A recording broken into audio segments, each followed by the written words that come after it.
Om Namo Bhagavate Vasudevaya.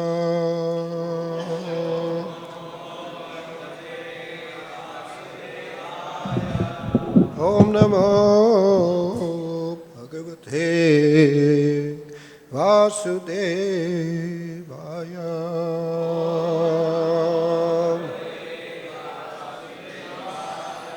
Om Namo Bhagavate Vasudevaya.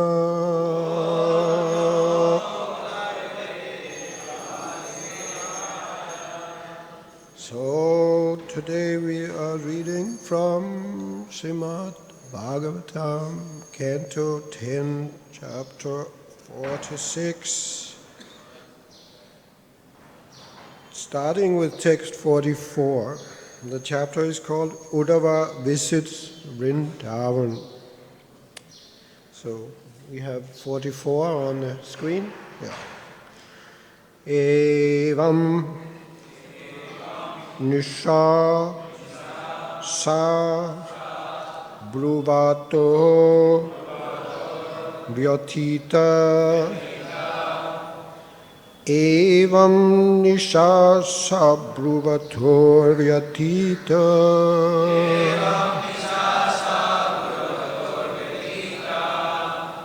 Evam Nisha Sabruvator Vyatita.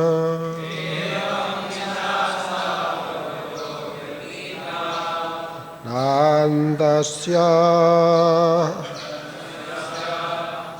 Krishna Anucherasya Rajan. Nandasya Krishna Anucherasya Rajan. Nandasya Krishna Anucherasya Rajan. Gobhyaha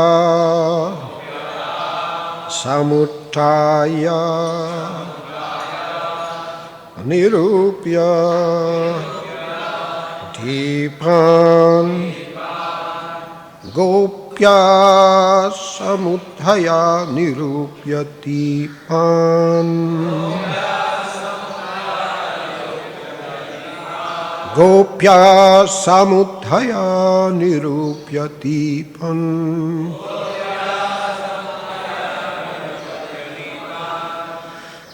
Vastun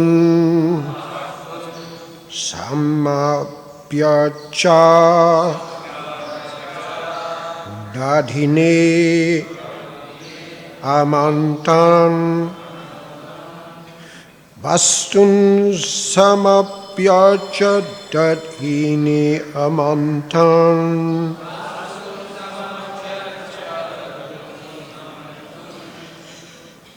Vastun Samapyacha Dadhine Amantan. Evam Nisha Sabruvator Vyatita.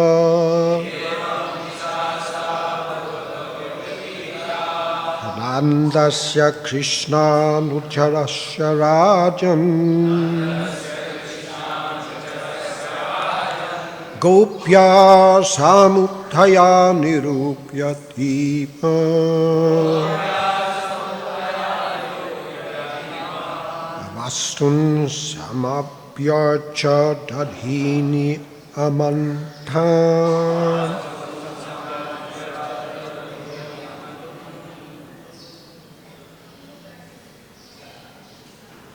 Somebody else? Evam Nisha Sabruvator Vyatita.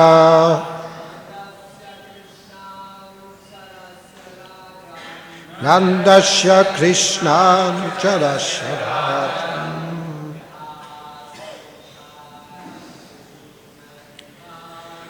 Gopya Samuttaya Nirupya Dipan.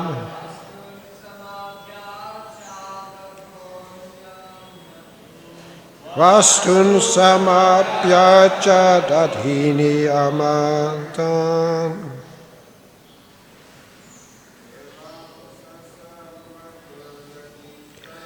Evam nishasa bruvatur vyatita.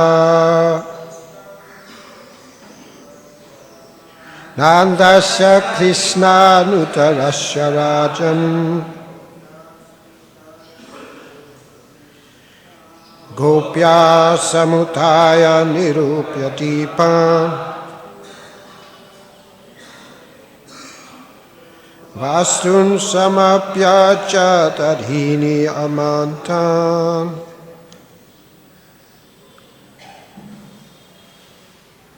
Any of the ladies?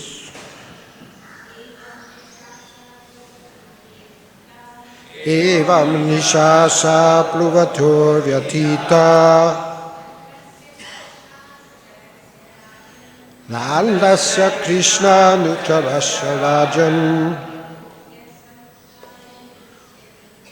Gopya samutaya nirupyatipan. Vastun samapyacha dadhini amantam. Evam,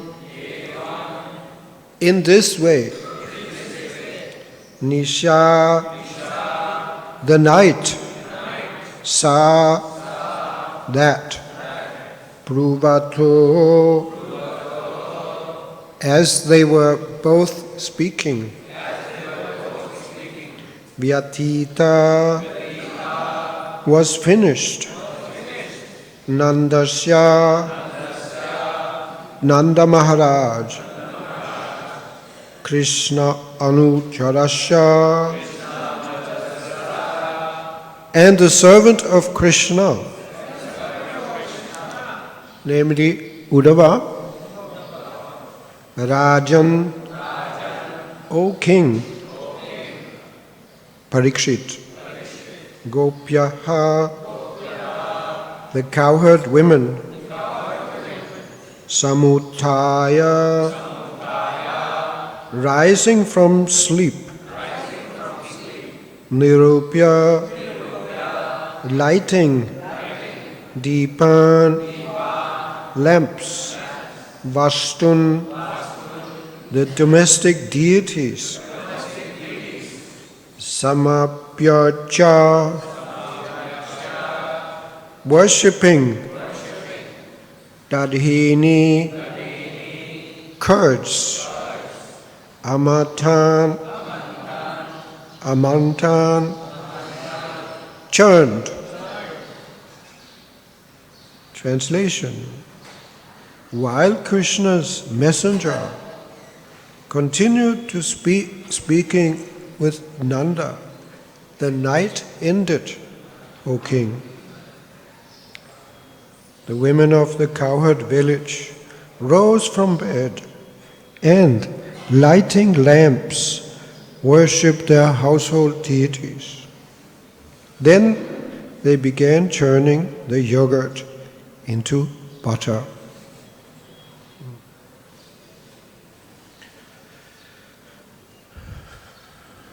I'll just read through to the end of the chapter, and not as a few purports here, short, just one sentence purport. So we'll just finish the chapter and then we'll have some discussion.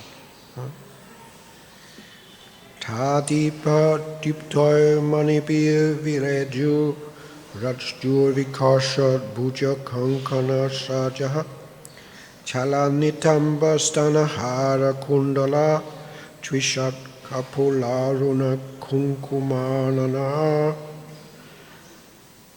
As they pulled on the churning ropes with their bangled arms, the women of Braja shone with the splendor of their jewels, which reflected the lamp's light. Their hips, breasts, and necklaces moved about, and their faces, anointed with reddish kunkuma, glowed radiantly with the luster of their earrings reflecting from their cheeks. Udgayatinam aravindalochanam Rajangananam divam asprishatvanai tatnascha nimantana sapta mishrito nirashyate yena disham amangalam. As the ladies of Raja loudly sang the glories of lotus-eyed Krishna, their songs blended with the sound of their churning, ascended to the sky and dissipated all inauspiciousness in every direction. Purport: the gopis were absorbed in thought of Krishna and were thus feeling his presence. Therefore, they could joyfully sing. Bhagavati udite surye nandatvari vrajaukasaha jistvaratam shata kaumbam kashyayam iti chabruvan. When the godly sun had risen, the people of Raja noticed the golden chariot in front of Nanda Maharaj's doorway. Who does this belong to? They asked. Akrura agataha kimva yaha kamsashyata sadhaka yena nito madhu purim Krishna kamala lochana. Perhaps Akrura has returned, he who fulfilled conscious desire by taking lotus-eyed Krishna to Mathura. Purport: the gopis angrily spoke this statement. They were angry at Akrura because he had taken away Krishna. Kim sodhayishyati asmabir partuhu pritasha niskritim tataha strinam vadantinam udavogat kritanikaha. Is he going to use our flesh to offer funeral oblations for his master, who was so satisfied by his service? As the women were speaking in this way, Uddhava appeared, having finished his early morning duties. Purport: this verse reveals the bitter disappointment the gopis felt when Akrura took Krishna away. However, they will be pleasantly surprised to see that the unexpected guest is Uddhava. Thus end the purports of the humble servants of His Divine Grace A.C. Bhaktivedanta Swami Prabhupada to the 10th canto, 46th chapter of the Srimad Bhagavatam, entitled Uddhava Visits Vrindavan. So the next chapter, 47, is the Brahmana Gita, the Song of the Bee, which is a famous chapter, by some accounts at least considered the most confidential section of the whole Bhagavatam, where we get a glimpse of Srimati Radharani's Mahabhav, the topmost ecstasy of love of Krishna. So this ecstasy, of course, comes in the form of what seems to be just derangement, madness in the absence of Krishna. So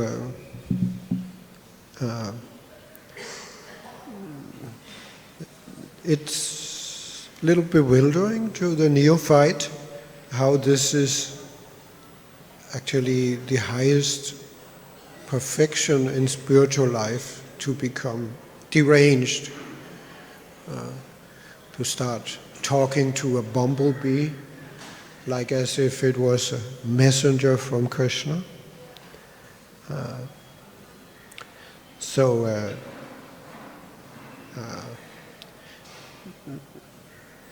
It needs an explanation, and of course the explanation is there in the Bhagavatam itself, and also given by the acharyas. How is it? How can it be so wonderful to just go mad? Because Srimati Radharani is not just mad; she's mad in love of Krishna. Like Prabhupada said, the materialists, they are mad after sense gratification. They are mad with lust. And the devotees, they are also mad, but they are mad in love of Krishna. So that madness we want.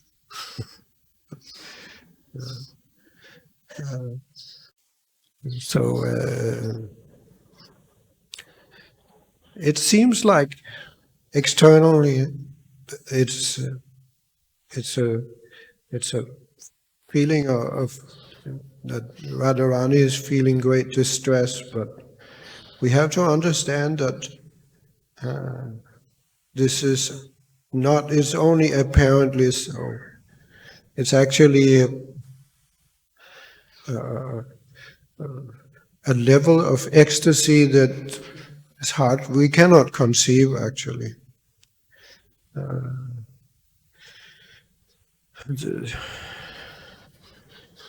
One devotee once remarked to Srila Prabhupada, "Oh, it was such a blissful kirtan after some program." And Prabhupada said, "You don't know what is bliss." The ecstasy that is awaiting us, anyone who follows this process out, it is inconceivable. The jiva is infinitesimal, or as Prabhupada said, infinitesimal, but his ecstasy is not. The ecstasy of love of Krishna is unlimited.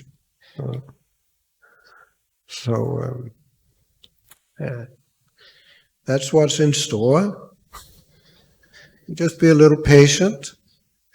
Continue chanting Hare Krishna while trying to avoid offenses, and we'll get there.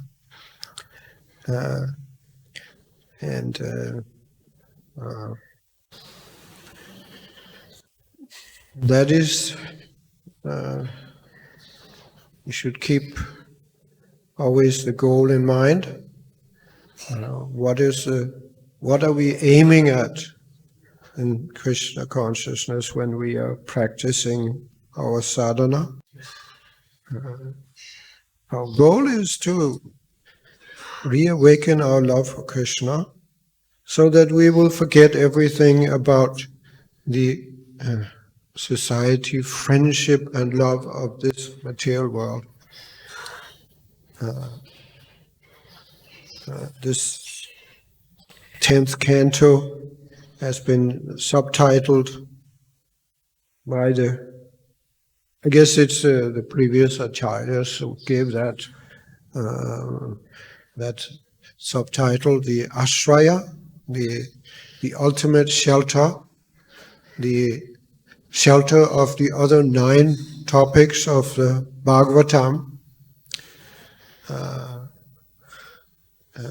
which have been enumerated in the 2nd canto, chapter 7. The first verse there gives these 10 subjects, and the various cantos of the Bhagavatam, at least some of them, they have been given subtitles referring to these 10 subjects. Just like the first canto was given the subtitle Sarga, creation, 2nd canto Visarga, subsequent creation, and so on. But we shouldn't make a mistake of thinking that this means that these subjects are only, that these cantos, they only describe those particular topics, or that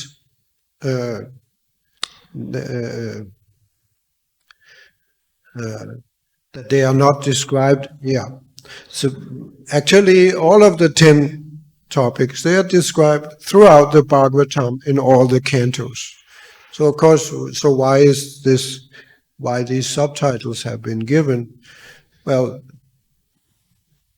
I guess we can understand in this way that the particular cantos, they are like focusing.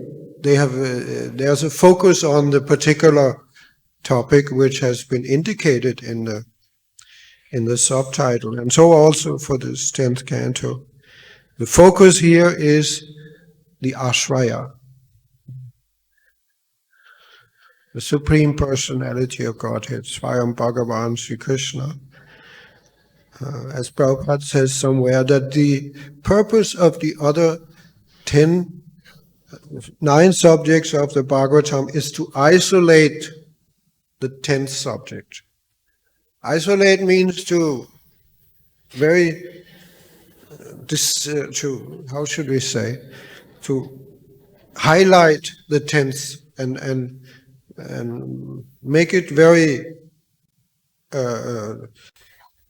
unambiguous, give us a very clear understanding how Krishna is the ashraya, the samam bonam. Samam bonam, this is, I guess, Prabhupada's translation of ashraya, the word ashraya. I did a little research to find out where does it come from, this term. It's a very old term, which was actually introduced by the great Roman orator Cicero. So it has very old history in Western philosophy, and I looked up the dictionary definition of what is samam. We know that it means the highest good, and the dictionary explains that the samam bonam means the highest good, especially as the ultimate goal according to which values and priorities are established in an ethical system. Cicero, he wrote one book, it's called De Finibus, and he explained and compared many of the schools of Greek philosophy based on their definition of what is actually the summum bonum. In other words, that thing which everything else is centered around. The ultimate goal which all our activities should be aimed attaining. It was also used by one famous Christian philosopher, Thomas Aquinas, who was, I guess, the main person who tried to at least synthesize Greek philosophy, Aristotelian, what do you say? Greek philosophy, anyway, with Christianity. So he also used that term. So it has a very old and history, and has been used extensively in Western philosophy. And Prabhupada, being very learned also in Western civilization, he used that term as a translation for the word ashraya. So this comes down to something which is very important to all of us, because we all need to find shelter. As Prabhupada said, to be actually to have knowledge, to be intelligent, means to understand Krishna is very great and we are very small. So it follows that we should serve Krishna. We cannot stand on our own. We need shelter. So where is that shelter? Yes, that's the whole point of Srimad Bhagavatam, to point out that the ultimate shelter, the only shelter ultimately, is Krishna. If we find shelter, then we will be happy. Because if there is no shelter, we will feel insecure, we will be in fear. As Prabhupada said, fear means worrying about the future. Everybody is worrying about the future. Because, especially for the materialist, he has no idea what the future will bring. This material world is a place where there is danger at every step. You may be somewhere in a very nice tropical holiday paradise, and it may be a beautiful day with a blue sky, and you may be down at the beach enjoying, but it can happen. It has happened. Famously, it happened in 2004, that all of a sudden a huge wave appears in the horizon and just floods everyone, killing people out of the blue, as we say. So life in this material world is like that. It's, as Govinda Das also said, Kamala Dala Jala, Jivana Talamala. Our existence in this world is like a drop of water on the leaf of a lotus flower. The leaf of the lotus flower is very glossy, like oily. So sometimes drops of water will collect in the morning when there's the morning dew, but it doesn't stay. It has no safe position there. Just the lotus flower, a little shivering, and it will slip off. So our existence in the material world is like that. And therefore, everyone is looking for shelter. But where to find that shelter? Where to put our faith? That's another way of saying this same thing. That is the crucial, that's actually a very important, if not one of the most important questions.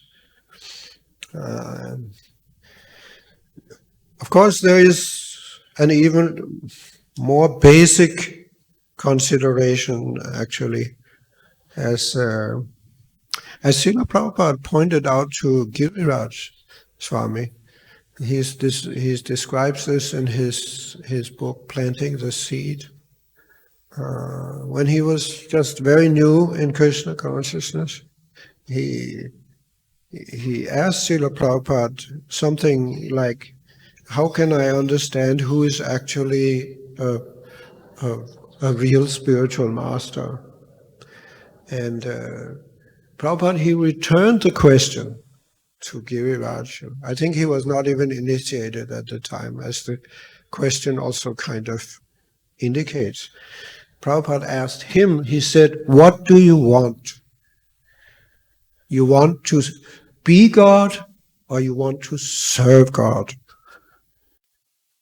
And Giriraj, as he himself explains, he had been long enough in the association of devotees that he understood that the right question was that I want to serve God, but he also knew that Prabhupada was looking for something more than just repeating what he had read in the books or heard from devotees. He was actually probing into his heart and trying to make him aware that there is something even more basic than where is shelter? Where can we find shelter? The question is, what is your goal in life?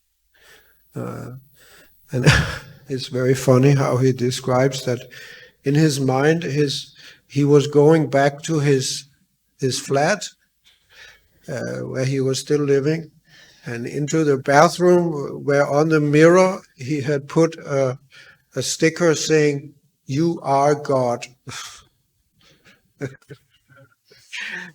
It was as if Prabhupada could see that also. So he honestly answered, I guess I want to be God. And of course, that was a very bold, you can imagine, it was a very, to dare to say that, to be so honest in front of Prabhupada. But Prabhupada, he just said, yes, that's a fact, something like that. And Giriraj, he was just so ashamed, he lowered his head, and for the rest of the program, he didn't dare even to look at the devotees. He thought that everybody would, now he was exposed to, you want to be God, you're a demon. But when he finally took courage and looked up, to his surprise, the devotees, they didn't seem to take it as something serious. Yeah, they was like not a serious thing. Nobody held it against him. So, but anyway, the point is that yes, this is actually the first question we should ask, and we should ask it honestly. We should answer honestly. What is my motivation in life, in Krishna consciousness? Am I actually accepting that I'm a servant of Krishna? And that we should decide. We can decide that. And we should, in our hearts, we should make that decision that, yes, I understand that this idea to, become an independent enjoyer is all nonsense. And I should make a resolve that I'm going to rectify myself and try my very best to become a good servant of Krishna. That is the starting platform. Then we can look for shelter. And where is that shelter? Yes, that is Krishna. And but once that is said, actually the answer is very simple, but it's also complicated, because Krishna does not accept our surrender directly, as we know. Krishna says that he who says he's my devotee, he's not my devotee. But he who says, I am a devotee of Krishna's devotee, he is my devotee. So we taking shelter of Krishna means taking shelter of Krishna's servants. That's how Krishna, he has mandated that this is the process. So we have to use, that is at least one of the functions of intelligence, where to place our faith. Faith is a very tender creeper. So many times in life, I guess all of us, we have experience of taking shelter of somebody or something and becoming disappointed. And it can be very traumatic, even in Krishna consciousness. Devotees have had such experiences. They've taken shelter of a senior devotee, and then they felt betrayed, that devotee was not living up to the expectations of the neophyte, of the disciple. And of course, sometimes we have used it as an excuse. People have used it as an excuse to leave Krishna consciousness. But it can be, it's a challenge, there's no doubt. I mean, I've gone through similar things in my 40 years plus in ISKCON. And so I know what I'm talking about. And so we have to discuss that. We have to come to terms with that reality and try to understand how to deal with that, how to take shelter of Krishna in the way that Krishna wants, but use our good intelligence to take shelter in the proper way.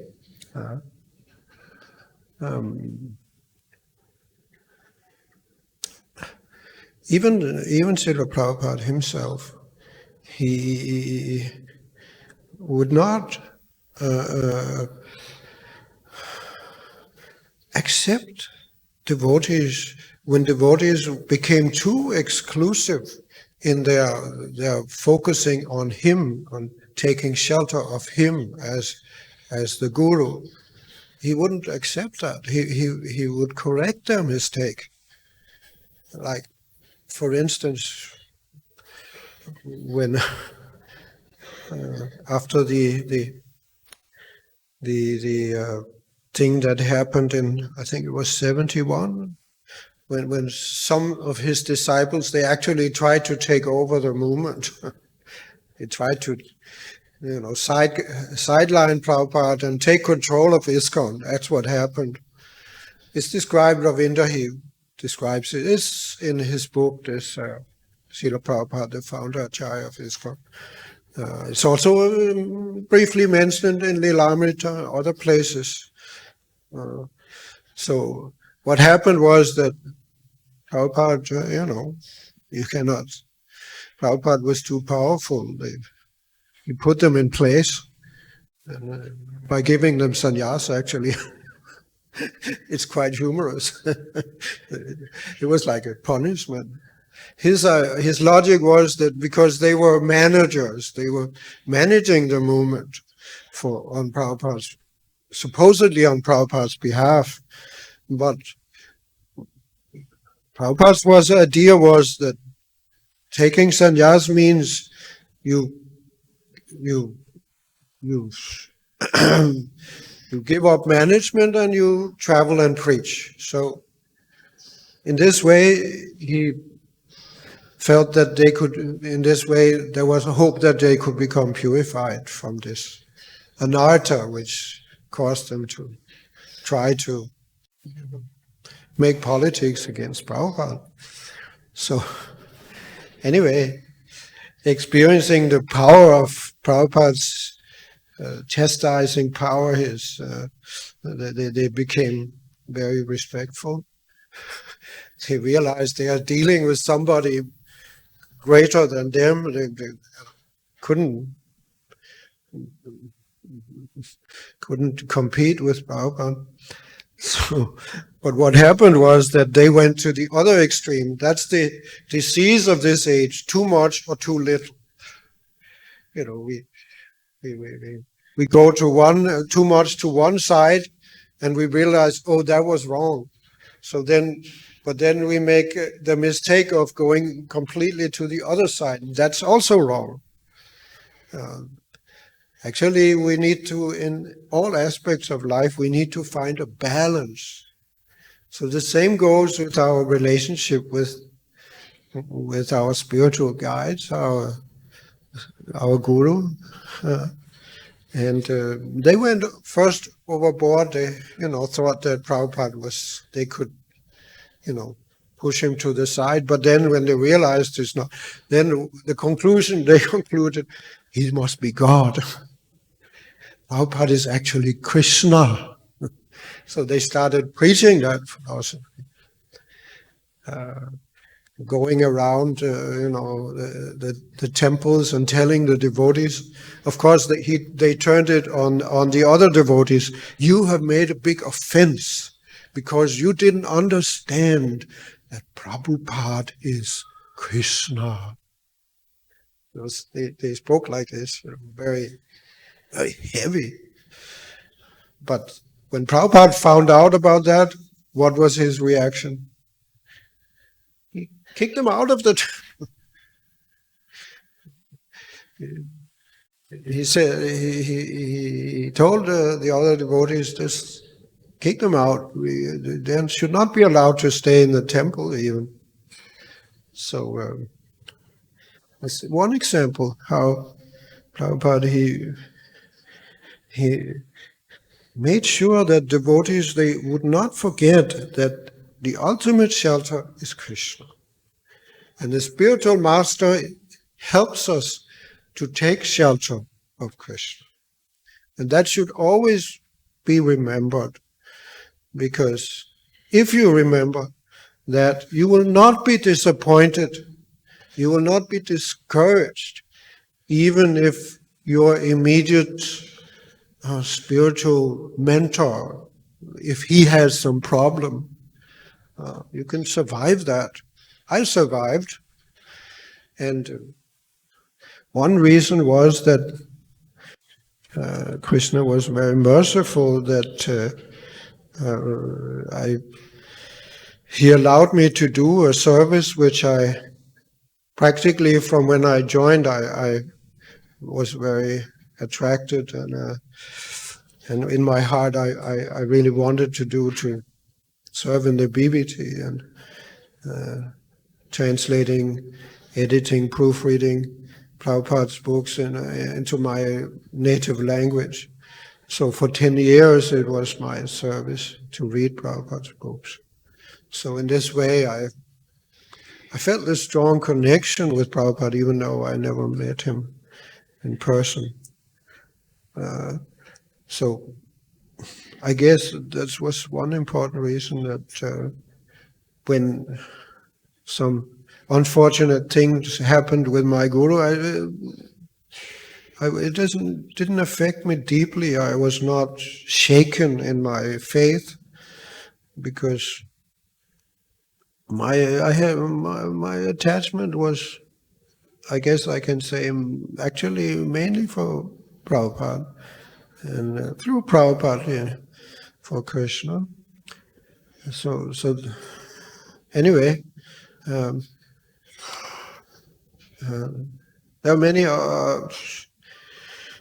subtle details to discuss also. But as I said, this is actually the function of intelligence. Because if we can understand where to put our faith, where to take shelter, then we will not be in fear of the future. We can rest peacefully in the understanding that our future, as Prabhupada said, is very bright. If we know what is our future, then what is the fear? There's nothing more. We can be happy, actually. And if we don't know, as long as we are uncertain about what future is awaiting us, we can never be actually happy. And specifically, of course, it means what will happen after death. Where will we go when the inevitable time comes when we have to leave this body?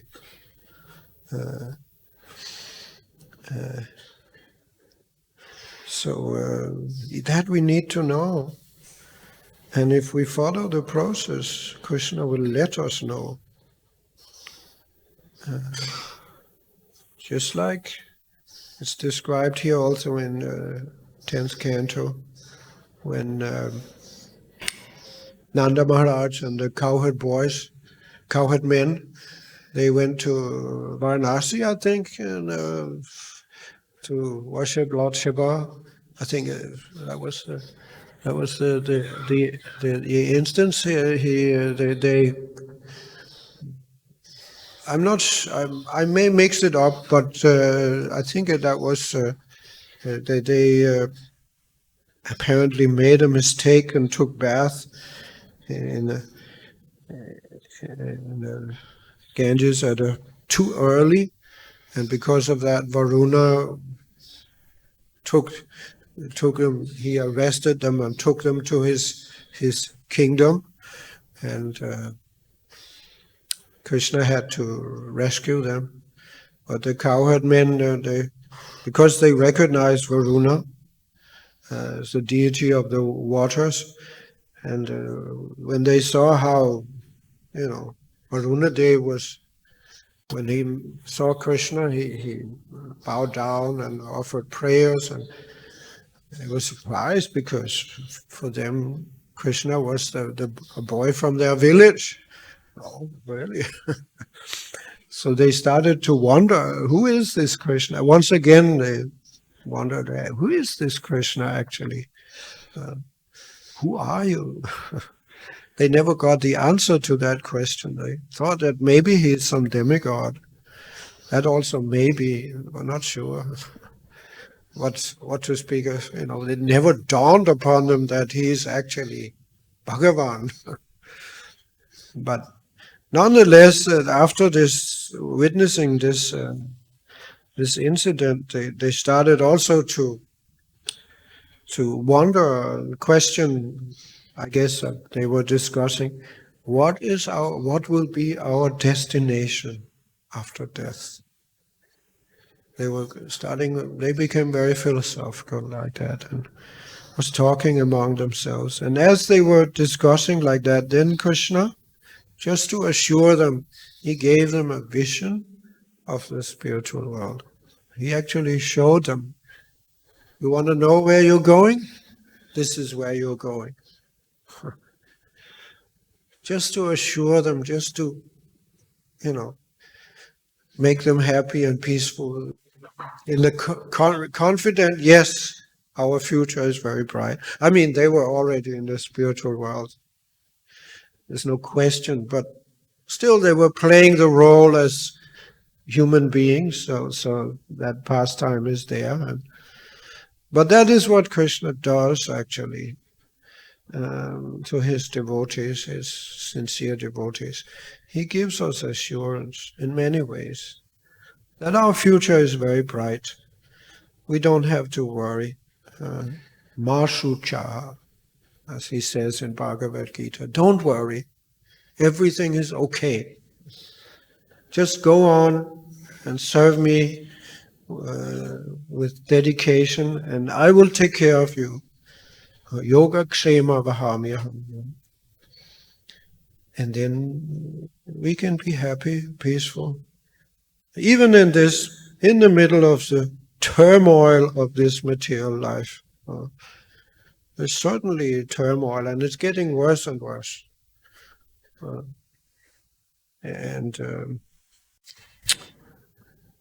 So that's the difference between devotees and non-devotees. Non-devotees have no shelter. They're looking for shelter, but they're foolishly taking shelter of modern science, the politicians, the media, and we see the result. We saw just now, the last years, this whole pandemic, panic. Why does it happen? Why the whole world goes crazy? Just because there's some epidemic. There are always epidemics, but why we have to, lose our composure and do stupid and stop everything just because of that? Because we have taken false shelter, durashaya. The whole world has taken shelter of, these things. And it means that they will just suffer more and more. Shelter, we have to try to find some shelter, but it's essential that we understand where to actually take shelter. And it's a very deep question, because I have seen even people who are, in ISKCON, they become bewildered when things happen, like this pandemic.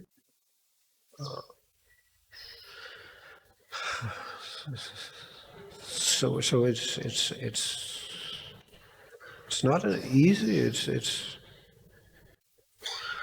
a very deep thing. We must intelligently understand where is our shelter. Our shelter is Krishna, and those who help us to find shelter in Krishna,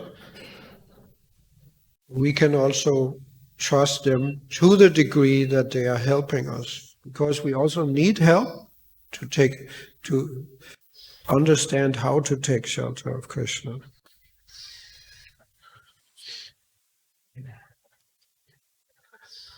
Hare Krishna.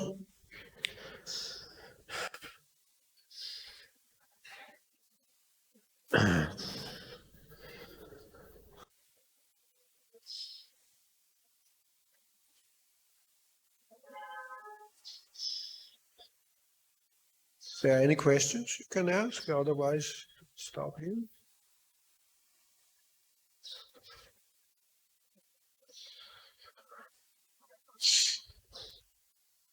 Hare Krishna, Prabhuji. Haribol. Such a deep realizations of yours and turmoils make me to ask a question. What does it Krishna means Yoga Kshema Vahamyaham? He says that he preserves what you have, gives what you lacks. Then why this statement comes from Krishna himself. When Krishna himself says, he preserves what you have, gives what you lacks. It means the process of turmoil happens in our life is with the purpose of our purification or example to others, set an example to others. I didn't really understand your question. Try and sorry. Like your, as you say, your personal experience of the situations and so many other things. Yeah. So sannyasis claim themselves Sannyasis? some sannyasi proclaim themselves as a self-made gurus. When Prabhupada existed, so many things you are said also. Well, you hinting at that. How should we say? The problem with what we could call false gurus. Whatever it is. To put it, to paraphrase. Yes, whatever you say. Yeah. I not. No comments. Well, therefore we have to be intelligent. It's not. There's no easy answer. You cannot just because somebody. Therefore, that's just my personal feeling. This whole thing about appointing gurus, approving gurus. This could be used as a crutch. Because then we think, oh, he's a guru, he is approved by the GBC, so no, there's no guarantee, as we have seen.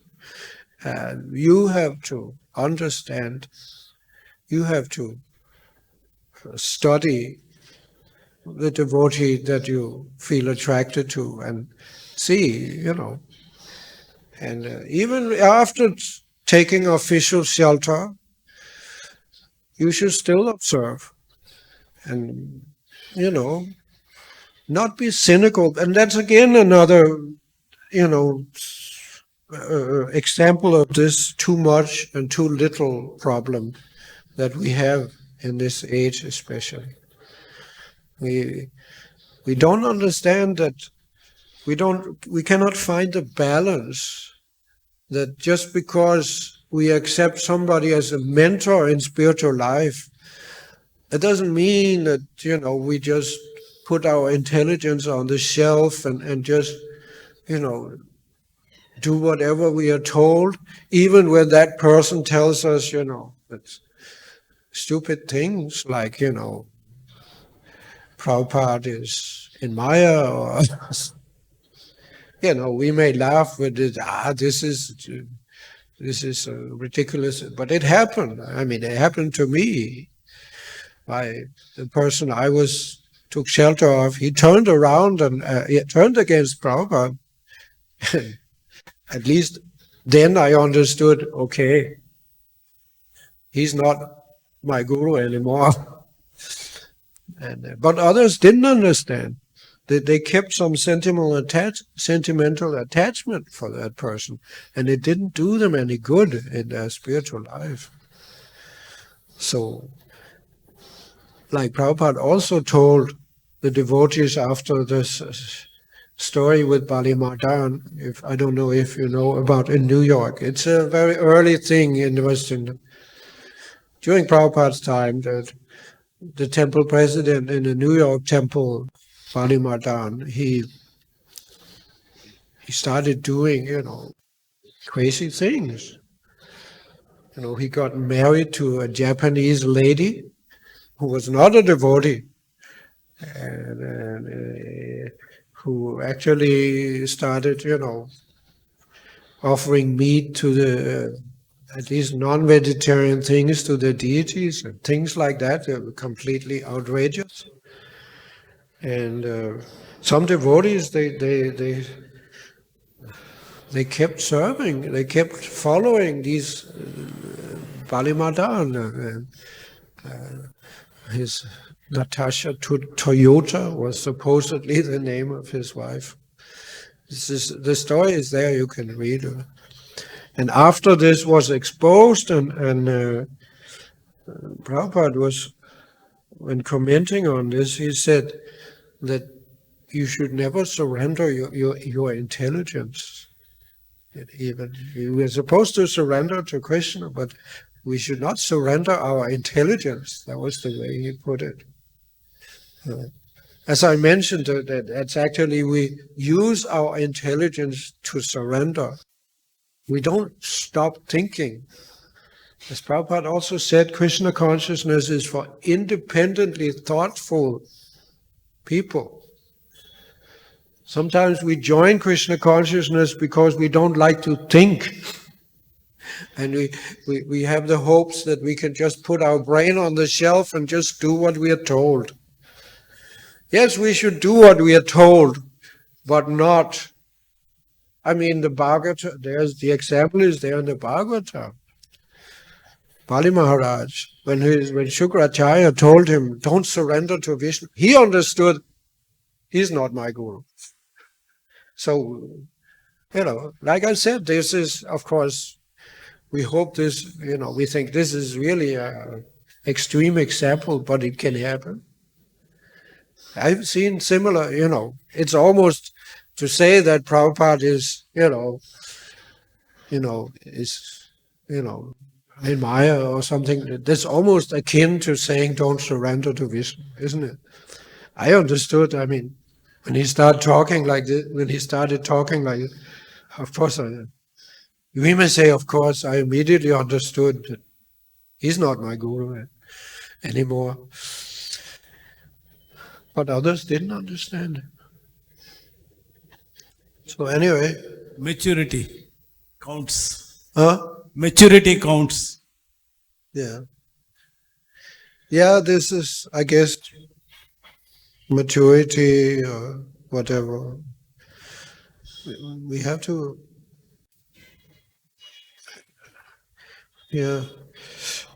be intelligent.